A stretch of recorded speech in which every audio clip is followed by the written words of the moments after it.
Welcome to And Then the Clouds Break. Oh, it's been a while, hasn't it, since I last vlogged, and the world has changed beyond all recognition. I don't actually think we were in lockdown when I last posted a video. So life for all of us has been fairly traumatic for the last few months, I'm sure. I'm in beautiful Wendover Woods, having just done my first ever trail run in the pouring rain in the wind, and it's fantastic. I've not really scripted too much for this today because I wanted this to be really raw and not think about it too much.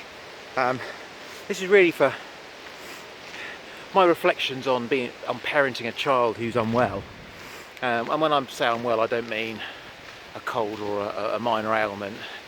I mean something that means hospitalisation. That's something that we've had to go through during the last few months. And there's obviously lots of activity that goes on around your child, lots of conversations, but it really does reflect on your own ability to parent. And I think for all of us, we want to fix our kids. We want our kids to be free of problems, be in good health, be happy and have a great life. But actually, something that struck me quite early on during that process is that you can't fix your child. My daughter's illness was her illness. I could support, encourage, guide, help interpret what the clinicians were saying, but actually it was down to my daughter to pick this up and to fight. And she did, and she showed an amazing amount of resilience, courage, bravery, and actually it's been a huge inspiration to me the last few months. But it's so difficult to sit there. To sit there and watch, because it's painful. If I'm honest, I was in pain too. I was feeling the pain. I was thinking I wasn't a good enough parent, and I couldn't. Lack of sleep, mood swings, lack of appetite. Slipping into unhealthy behaviours in an endeavour as I endeavoured to cope with what was happening.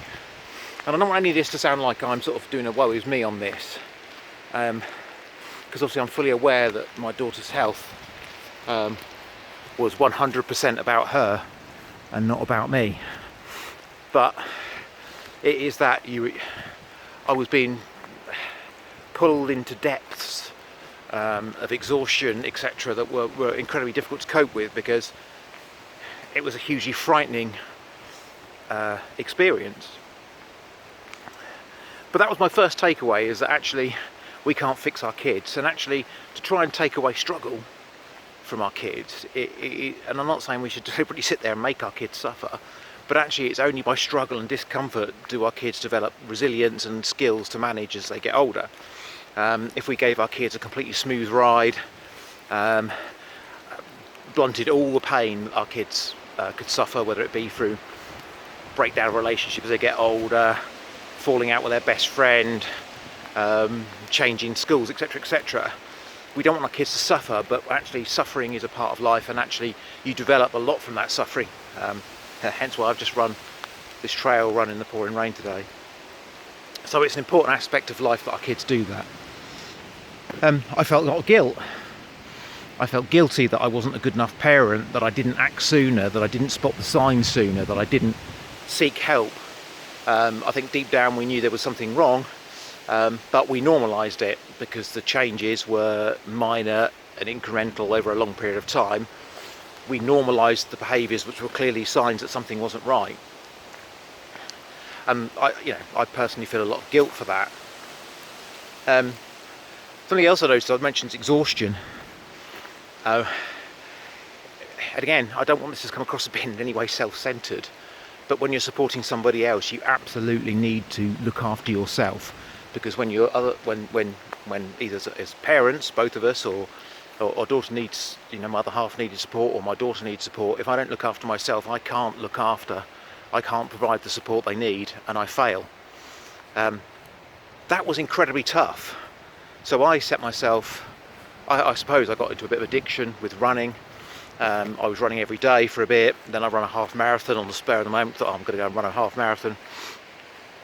And that was all great, that was all fantastic stuff, because that was a way of me coping.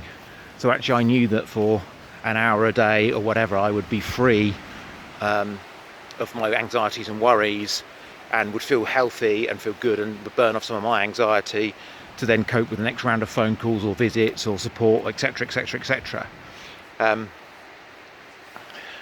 It's important. I also had a huge sense of frustration, and that still persists, I guess. My daughter, there were times when the action she needed to take to me on the outside seemed obvious, but that she wasn't in a place to be able to take them at that moment in time.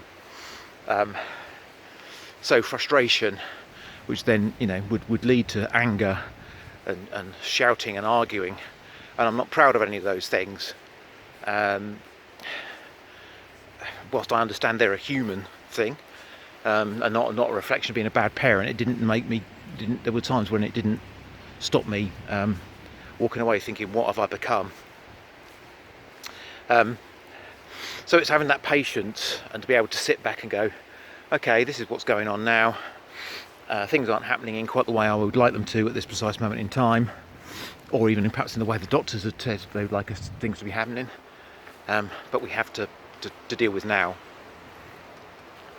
And also about diet, I ended up not eating particularly well, and I'm sure that had a real detrimental effect in terms of my ability to sleep, rest and manage stress. And again, I kind of reflect, and I do regret that I didn't push that. It was easy when it was a difficult day and I was feeling sad and unhappy. It was difficult not to just go and pick up a bar of chocolate or a bag of crisps or order a takeaway, and I do regret that. And whilst through lockdown I kept pretty healthy and I lost weight through lockdown, through that period I didn't eat as well as I should have done to keep me at my optimum levels of energy and emotional energy. And something I did use as a huge top up was meditation. So I was at one time meditating perhaps 2 or 3 times a day, but again for the same reason as the running, it took me out of the situation to allow my batteries to recharge somewhat, to give me that energy to go to push for the next appointment or the next round of discussions or whatever. So that's just a few reflections on parenting with a poorly child, and I think I just wanted to share some absolutely off the cuff thoughts. I didn't bring my tripod with me or anything. I wasn't really going to. Well, I had a vague view that I might vlog today, but I just wanted to get that out there because I know how I felt, and I was left thinking, is how I'm feeling right now normal? Am I coping with this as well as I could? And just putting some stuff out there that if anybody's in the same boat, maybe they might think actually I worry a little less now because I know how I'm responding is kind of natural, or other people are feeling the same. Anyway, it's been a fantastic morning up here in the woods. I'm starting to cool down as I get to home and get a shower, but it's been fantastic.